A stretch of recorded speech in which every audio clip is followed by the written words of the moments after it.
Bismillah ar-Rahman ar-Rahim. Alhamdulillah. Wassalatu wassalamu ala Rasulillah. Amma ba'd. Shummaytum ad-dini bhayra. Assalamu alaikum wa rahmatullahi wa barakatuh.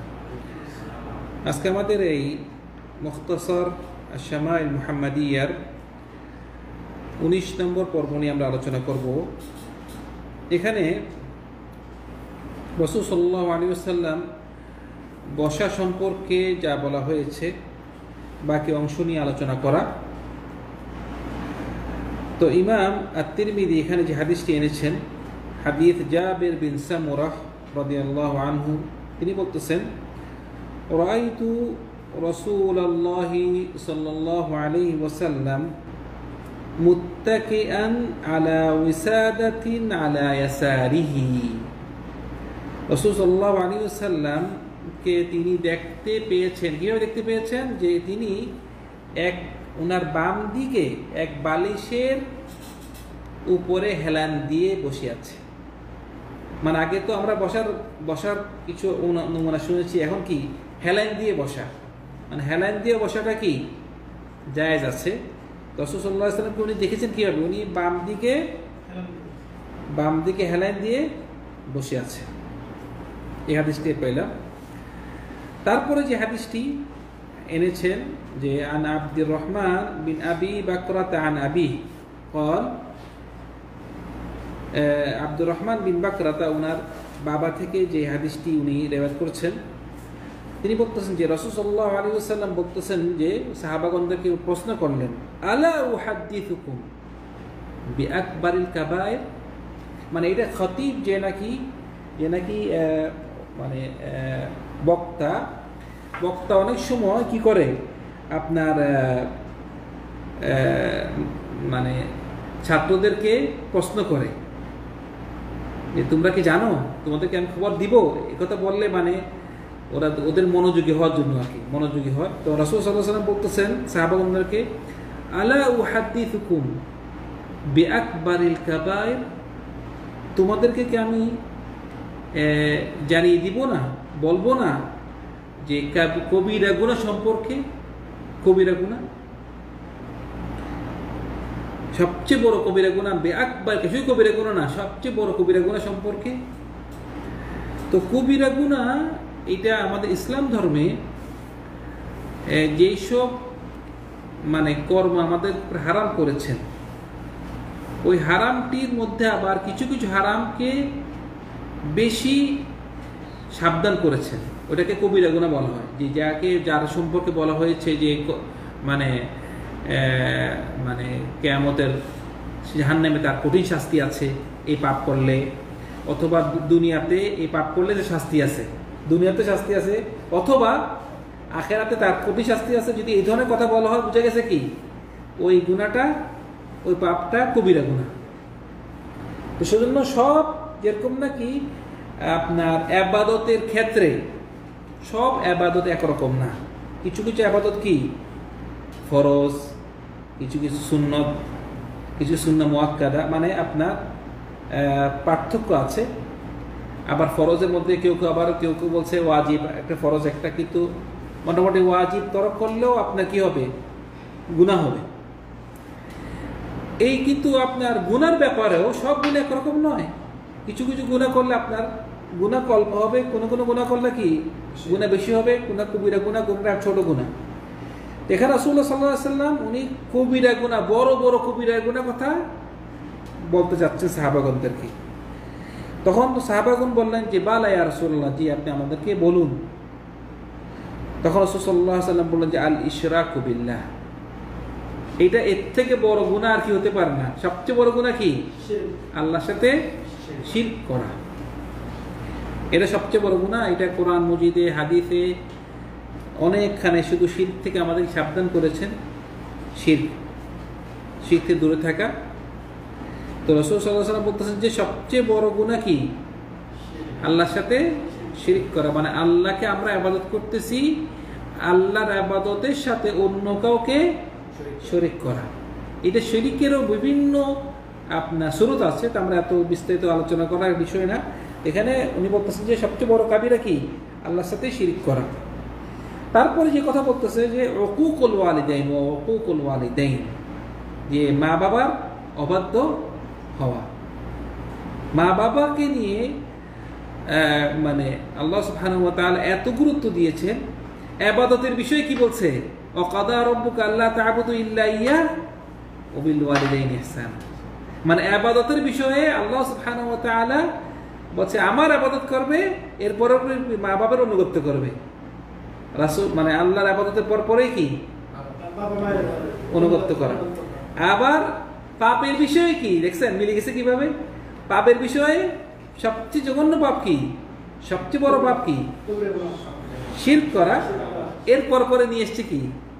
মা বাবার কথা, মা বাবার অবাধ্য হওয়া।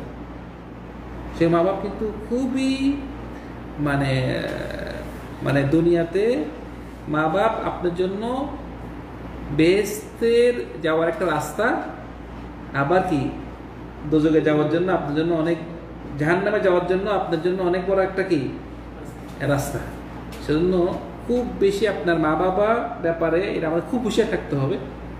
মানে মা বাপকে খেদমত করা, মা বাপের কথা শোনা, এটা আল্লাহর কথা শোনা। মা বাপকে খুশি করা, আল্লাহকে খুশি করা। সেজন্য কোনো পৃথিবীতে কোনো একজন ব্যক্তি পাবেন না এই দুনিয়া সৃষ্টি হওয়ার পর থেকে যে কোনো একজন ব্যক্তি সে মা বাপের কথা শুনেছে, মা বাবার অবাধ্য হয়নি, সে পথভ্রষ্ট হয়ে গিয়েছে, মানে পাওয়া যাবে না। মা বাপ, আপনি মা বাবার কথা শুনেছেন, মা বাবা অনুগত্য করতেন, আপনি দুনিয়াতেও আপনি সফলতা করবেন, পাবেন আখিরাতেও। যদিও অনেক সময় যদি দুনিয়াতে যদি আপনি কষ্ট পেয়েও থাকেন, কিন্তু এটা কিন্তু আপনার রাসূল সাল্লাল্লাহু আলাইহি ওয়াসাল্লাম বলতেছে কি যে সব গুনাহ সব পাপ আল্লাহ সুবহানাহু ওয়া তাআলা আখিরাতের জন্য কি জমায় রাখে। আপনি পাপ করেছেন, আপনি শাস্তি কোথায় পাবেন? আখিরাতে। কিন্তু একমাত্র যে নাকি মা বাবার অবাধ্য হবে, মা বাবা কষ্ট দিবে, তার ফল দুনিয়াতেই সে পেয়ে যাবে। খুব বেশি হুঁশিয়ার থাকতে হবে। তো আমাদেরকে আল্লাহ সুবহানাহু ওয়া তাআলা যাদের মা বাপ জীবিত আছে, আল্লাহ সুবহানাহু ওয়া তাআলা আমাদের সবাইকে যেন এই মা বাবার অনুগত্য করা, মা বাপকে আমরা খেদমত করতে পারি, আল্লাহ সুবহানাহু ওয়া তাআলা আমাদের তৌফিক দান করে। আর যদি কার মা বাপ ইন্তেকাল করে, দুনিয়াতে চলে গিয়েছে, কারণ আপনি অনেক সময় যত বয়স হয় তত মা বাপের গুরুত্বটা বুঝতে পারে। অনেক সময় মানুষের ছোটকে বুঝতে পারে না, কিন্তু যখন নাকি বুঝে মা বাপের যে গুরুত্বটা বুঝতে পারে, তখন দেখা যায় মা বাপ দুনিয়া থেকে না চলে গেছে, বিদায় হয়ে গেছে। তো সেজন্য নিরাশা হবেন না। সিস্টেম হবে যে মা বাপ যদি দুনিয়া থেকে বিদায় হয়ে যায়, তাও মা বাপের যেসব বন্ধু ছিল, মার যদি কোনো বান্ধবী থাকে, অথবা বাপের চাচারা, মামারা, অথবা ফুফু, খালা, ওদের সাথে ভালো ব্যবহার দিবেন, ওদের সাথে ভালো সম্পর্ক রাখবেন। এইটাও একরকম মা বাপের অনুগত্য করা, মা বাপের সাথে ভালো সম্পর্ক করা। বাপের কোনো বন্ধু আছে, বাপের বন্ধুকে দেখি বাপের বন্ধুকে সম্মান করা। মার যদি কোনো বান্ধবী থাকে, মার বান্ধবী সম্মান করা। মানে দেখা যদি নাও দেয়, তবে দেখা না দিয়ে তো সম্মান করা যায়, কথা বলে খোঁজখবর নেওয়া। যেহেতু আপনার মার বান্ধবীও কিন্তু আপনার একটা আপনার উপরে আপনার একটা হক আছে, তার একটা হক আছে। যেহেতু আপনার মার বান্ধবী, আপনার বাপের বন্ধু, তার সাথে একটা সম্পর্ক রাখা আপনার।